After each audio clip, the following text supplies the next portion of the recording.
Magandang araw sa atin mga kapananalig sa Panginoon. Muli pala narito ako ngayon sa Amparos sa village. Dito pala kami nag-standby, nag-aantay kami ng mga pasayro papunta ng palengke. Ito pala yung mga kasamahan ko dito. Yan. Ito.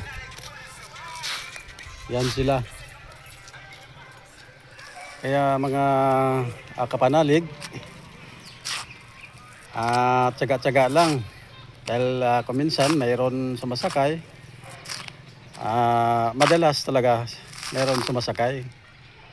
Kaya tiis-tiis lang dito. Tsaga-tsaga lang mga kapanalig. At ngayon humingi ako ng follow o share o comment mga kapanalig. Muli, okay ba? At bye-bye and God bless.